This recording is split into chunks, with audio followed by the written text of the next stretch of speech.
Transparency group Project Veritas has exposed what it claims is a series of tools used by Facebook to target conservative pages and restrict their content without warning. Now, they include classing posts as hate speech, limiting live streams and suppressing the reach of posts. Here's the whistleblower that exposed the case. I handled copyright and trademark claims, and in the course of doing my duties, I noticed other things that were going on accounts, and that is why I came forward. I would see it appear on several different conservative pages. But what exactly did the former Facebook employee find? I spoke to our correspondent Nikki Aaron for more. Nikki, what has been revealed here? Well, this whistleblower is alleging to have uncovered what she described as methods of suppression being used by Facebook, tools that would deboost the traffic of accounts considered to be of a conservative leaning, meaning that their followers wouldn't receive notifications whenever these pages, these accounts, update their profiles. In some cases, content was allegedly removed without even letting the users know.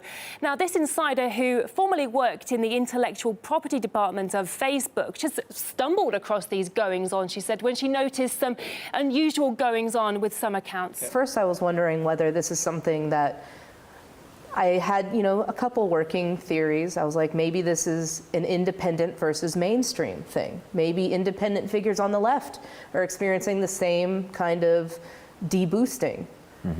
But I didn't see that. I looked at the Young Turks page. I looked at Colin Kaepernick's page. None of them had received the same deboost.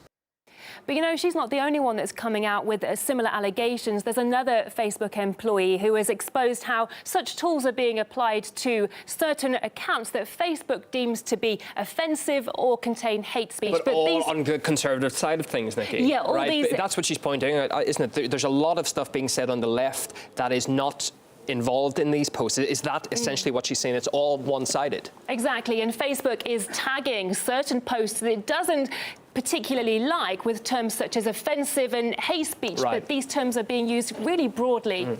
Things that aren't actually hate speech, but that might offend somebody.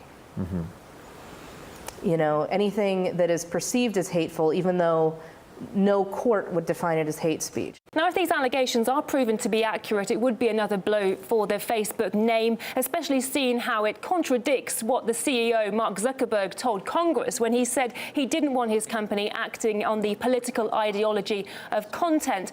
We have reached out to Facebook for a comment on these alleged deboosting tools. They haven't got back to us so far. Yeah, he also said they were going to clamp down, though, didn't he, after the 2016 election? So it's conflicting kind of comments from Mark Zuckerberg. It seems his point would be, though, how do we know these claims are actually credible when they're going out into the press? It is a whistleblower. How do we know she's telling the truth?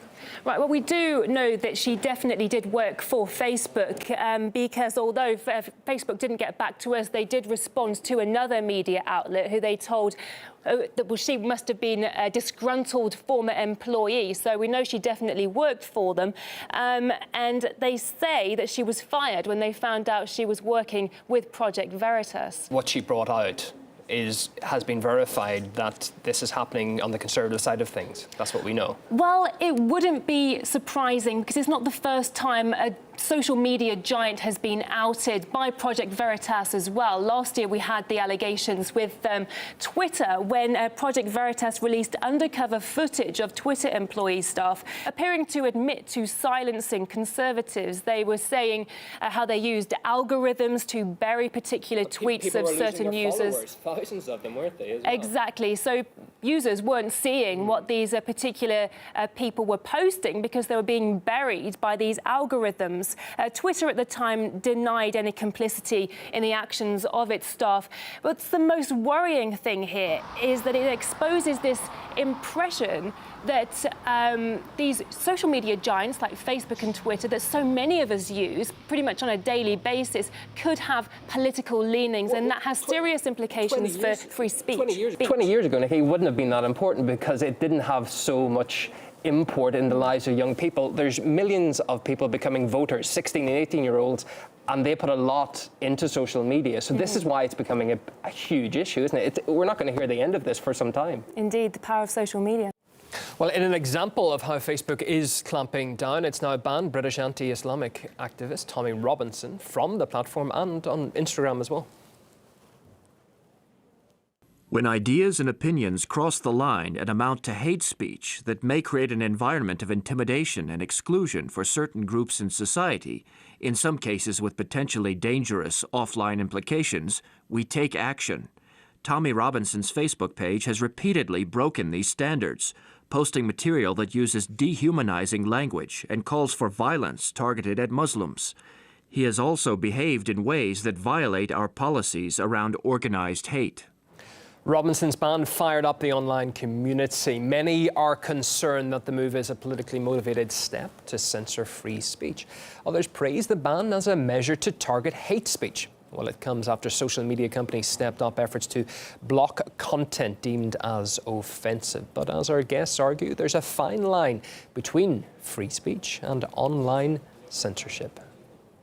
When you join social media networks, you agree to the terms and conditions which those companies set out. And it's very clear that he's deliberately and on numerous occasions misused the terms and conditions. He's been given warning after warning. The reasons that Facebook gave for this ban are all drawn in very vague language. There's very few specifics about exactly which conduct crossed the line in terms of their community guidance. Facebook, Twitter and social media is the new public sphere. It's a place where people interact, argue, share content and share ideas. And if the public square is good for anything, it's good for challenging and dealing with arguments. I think that inevitably brings with it certain obligations to stand up and defend freedom of speech. Well, it's not about freedom of speech. I mean, with freedom of speech comes responsibility. So if you want to criticize and question Islam and Muslims, then that's okay in a free society. But what isn't acceptable is to hold every single Muslim responsible for the actions of a small minority of terrorists. I think this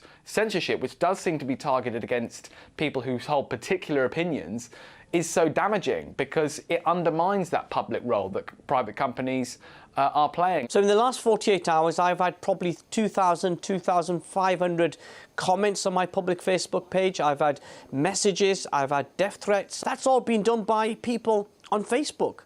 So the idea that Facebook is silencing the far right is laughable. What Facebook is doing is saying, if you peddle hate and lies about a community, then action will be taken, and that's what's been done.